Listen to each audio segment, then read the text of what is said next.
Good evening, everyone. Welcome to our third quarter review. So let's start. Let's define what is a point. A point is a suggest an exact location and no dimension. Again, point suggests an exact location and no dimension. Next term. What is a line? A line is a set of points arranged in a row and also the intersection of the two different planes. Again, a line is a set of points arranged in a row. Also, the intersection of the two different planes is called a line.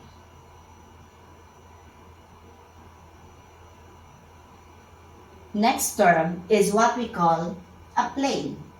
When we say a plane, it is a set of points in an endless, flat surface.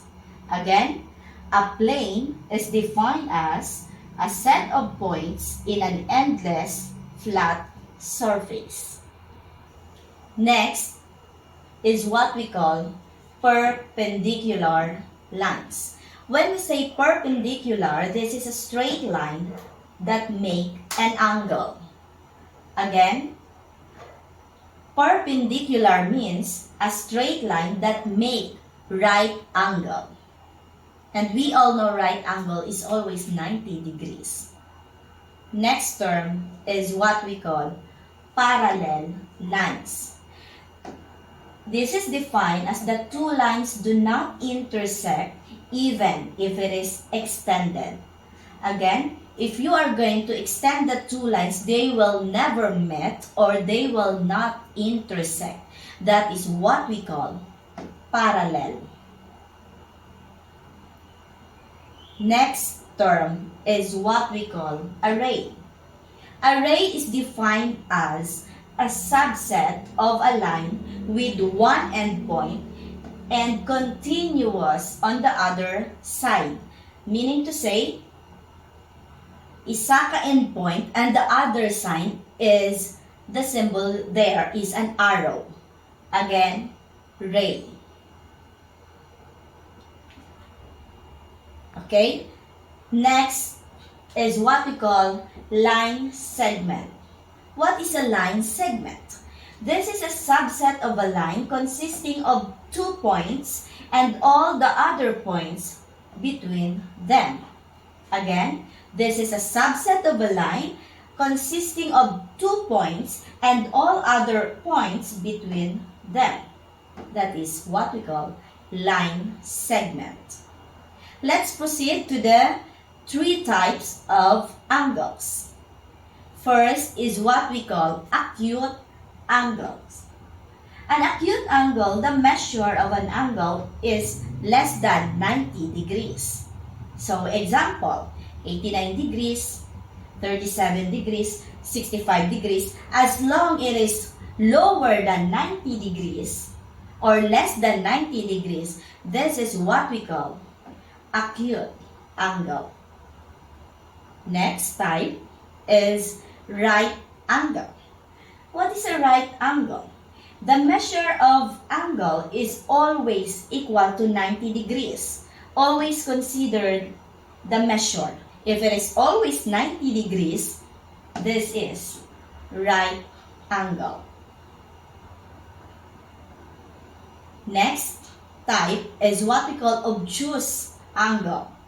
An obtuse angle, the measure of angles, the angle is more than 90 degrees but less than 180 degrees. Like for example, you are given 92 degrees. 92 is more than 90 but less than 180. 170 degrees, also more than 90 degrees, less than 180 degrees. That is what we call obtuse angles. Okay, let's proceed to the word complementary angles. When we say complementary angles, the sum of the measures of the two angles is 90 degrees. Let's consider this illustration. So, as you can see, this is your first angle. Your second angle is this one. The measure of first angle is 50 degrees. As you add to the measure of the second angle, you have 40 degrees. 50 plus 40, you will give 90 degrees. Again, if the measure or the sum of the measure of two angles is always equal to 90 degrees, that is what we call complementary angles. Next is what we call supplementary angles. When we say supplementary angles, the sum of the measures of the two angles is 180 degrees. So let's see this illustration. Okay, you are given the first angle. The measure is 110 degrees. Then the other angle is 70 degrees. If you are going to get the sum or i-add natin ang 110 plus 70, you will have 180 degrees. And again, if the sum of the two angles is 180 degrees, that is supplementary angles. Okay, how about adjacent angles? And adjacent angles are two angles with a common vertex, common side, and no common interior points. So, this is an example. So, you have there an angle 1 and you have the angle 2. So, as you can see, they have common vertex. This is their common vertex. This is the vertex of angle 1. This is also the vertex of our angle 2. They have also common side. Their common side is this one. Okay. And no common interior points. There are no other angles there. Next, we have the word linear pair. When we say linear pair, these are the two angles form a linear when they are adjacent and supplementary. So again, let's see this illustration. Again, if it is supplementary, the measure of the two angles is always 180 degrees. Okay, 110 plus 70 degrees, you will have or you will get 180 degrees.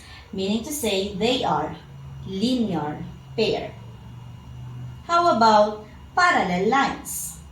Parallel lines are coplanar lines that do not intersect. As what I have said a while ago, if you are going to extend the two lines, they will never meet or they will not intersect.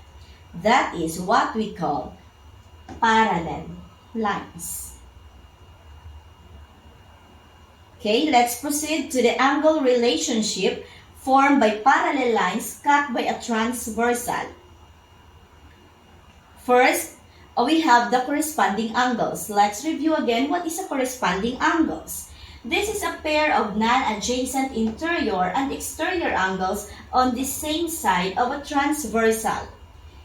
On your right side, you have there the figure. Okay, we have the two lines cut by a transversal. Example of corresponding angle, as you can see, angle 1 corresponds to angle 2. That is only one example of corresponding angles. Okay, let's proceed to the next one. We have the word alternate interior angles. This is a pair of non-adjacent interior angles on opposite side of the transversal. Again, in your right side, you have there the figure. Given the two lines parallel with each other cut by a transversal, let's find where is the alternate interior angles. Okay, we have here angle 1 and angle 2. This is one example of what we call alternate interior angles. As you can see, they are found in the interior with respect to the parallel lines, and they are alternate with each other. Okay? Let's proceed to this question. If we are given this problem, if measure of angle 2 is 120 degrees and measure of angle 6 is x plus 20, what will be the value of our x? Okay, of course, we are given this figure to answer the given questions. You have there angle 1, 2, 3, 4, 5, 6, 7, and 8. Again, angle 2, as you can see, this is our angle 2. And our angle 6 is this one. Angle 2 and angle 6, what is the relationship? They are corresponding angles. And we all know that all corresponding angles is always congruent. Meaning to say, if the left side of the equation is 90 degrees, the other side of the equation or right side of the equation is also 90 degrees. Meaning they are the same or they are congruent. Okay, so we are given the measure of angle 6 is x plus 20. We can write here x plus 20 is equal to 120 degrees. Because as what I have said a while ago, in our illustration, angle 2 and angle 6 are corresponding angles. Meaning to say, left side of the equation must be equal to the right side of the equation. So, how to get for the value of x? Of course, we are going to subtract 20 both sides of the equation. Okay? Why is it that we need to subtract 20? In order for us to cancel out our given, which is 20. So, subtract 20 in our left side, also on the right side, 20. This will become 0. What is left? We have x is equal to 120 minus 20. We have 100 degrees. Meaning to say, the value of our x is 120 degrees. If you are going to substitute, our measure of angle 2 is 120 degrees. Measure of angle 6, 100 plus 20 will give you 120 degrees. They are the same or congruent. Next, given. Given, if a measure of angle 1 is 8x minus 10 degrees and measure of angle 4 is 4x plus 2, what is the value of x? So in our given illustration, angle 1 is here, angle 4 is found here. What is the relationship? They are vertical angles. If they are vertical angles, meaning to say they are congruent angles. And if these two angles are congruent, they are they have the same measures. So let's solve. 8x minus 10, that will be your angle 1, is equal to 4x plus 2, that will be your angle 4. They are the same with each other. So, what are we going to do is to get the value for x. Okay? So, 8x minus 4x, combined like terms, is equal to 2 plus 10.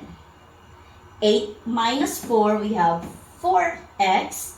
That is equal to 2 plus 10 is 12. In order to get the value of x, we are going to cancel out 4. That's why we divide it by 4. 4 divided by 4 is 1. So cancel out. What is left? We have x is equal to 3. 12 divided by 3. 4 is 3. If you are going to substitute the value of our x, which is 3, here in our equation, the measure of angle 1 is the same with the measure of angle 4. Next, let's proceed to the term polygon. What is a polygon? A polygon is a plane figure described by closed by straight line. Again, it is closed figure. Example of polygons. We have here an example. triangle, quadrilaterals, specifically the square, 1, 2, 3, 4, 5, 5 sides, the pentagon, 2, 4, 6, the 6 sides. The last one, we have the hexagon. Next, what is a square? A square is one example of what we call quadrilateral. But let's define what is a square. A square, all 4 sides are congruent, meaning to say, ang tanan nga sides ng square is equal. Sorry. Then the opposite sides are parallel to each other. Last description, the diagonals of the square bisect each other. Okay, what is the formula to find the sum of interior angles of a polygon? So, memorize the formula. You have n minus 2 times 180 degrees. Again, your n refers to the number of sides. What is the formula to find the sum of each interior angles? So, n minus 2 times 180 degrees divided by number of sides. Okay, what is the difference? Magambal kita sum of the interior angles of a polygon. Just subtract 2 and multiply to 180 degrees. But if we have the term sum of each, you have there the clue. Each interior angles, you have to divide by the number of sides. Okay. Example. The sum of all exterior angles of any polygon is always 360 degrees.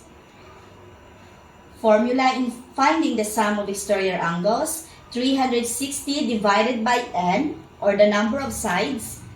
Okay. Supposing we are given this question. The measure of an exterior angle of a regular polygon is 90 degrees. How many sides does the polygon have? What are you going to do? Of course, substitute only 360 degrees divided by the given regular polygon is 90 degrees. You have 4 sides. What is this 4 sides? What polygon? This is quadrilateral. Okay. Next example. Given, if angle C, this angle, measures 37 degrees, what is the measure of our angle A in the given triangle? Okay? How to find for the measure of angle A? If you can see this symbol, that is understood as 90 degrees, always 90 degrees, because it forms a right angle. So, our C again is 37 degrees. What are we going to do? 90 plus 37 is 127.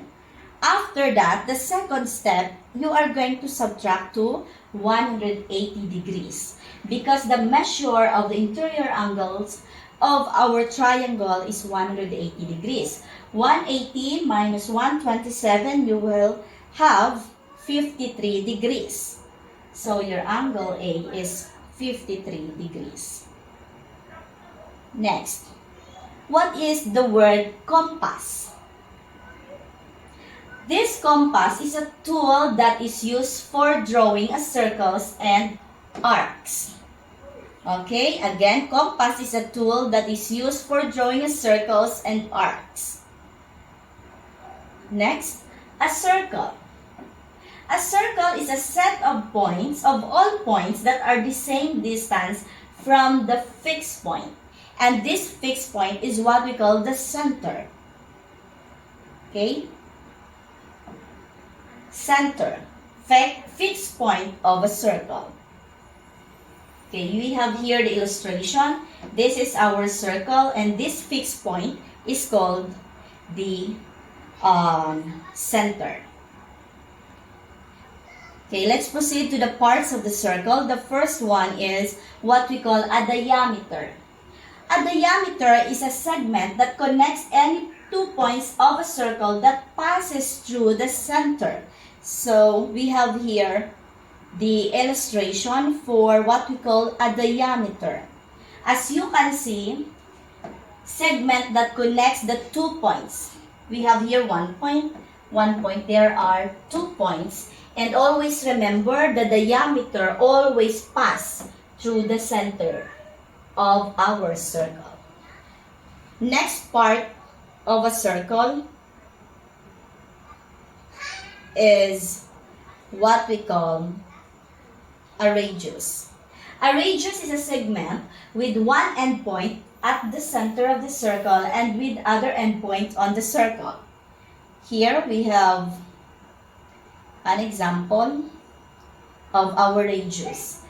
The one endpoint is at the center and the other one is at the circle. So we have segment AC. Segment AC is an example of radius. Okay, next part of a circle is what we call a chord. A chord is a segment that connects any points of a circle. Let's see the illustration. Okay, you have there an example of a chord. As you can see, this is one endpoint, the other endpoint connects any points of a circle.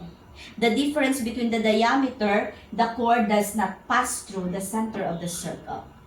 Okay, so you have there segment BC is an example of a chord. Okay, let's proceed to the central angle. What is a central angle? A central angle is an angle whose vertex is at the center and whose sides intersect at the circle at 2 points. This is an example of our what we call central angle. Okay. As you can see, the vertex of our angle is at the center and the 2 points is on the circle. This angle DAC is an example of central angle. Okay? Next is what we call inscribed angle. What is an inscribed angle? An inscribed angle is an angle whose vertex is on the circle and whose sides are the chord. So, you have there an example. The vertex is on the circle. Then, this is, the sides are considered a chord. This is a chord. This is also a chord. So, our angle DBC is an example of inscribed angle. Okay, last one. You have to remember the steps in constructing a triangle. So, of course, you are going to use your compass. First, step 1, you are going to draw a line segment AB. Number 2, now using a compass and ruler, take the measure of the second side and draw an arc.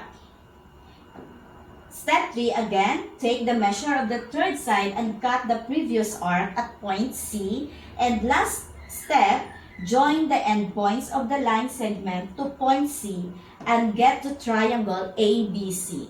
You already know how to construct this triangle after a demonstration. So what I'm going to do is to memorize the steps, the 4 steps, how to construct our triangle. So that will be our review for the 3rd quarter. Be ready for tomorrow's activity, and if you like more, please follow and subscribe. Thank you everyone, and good evening.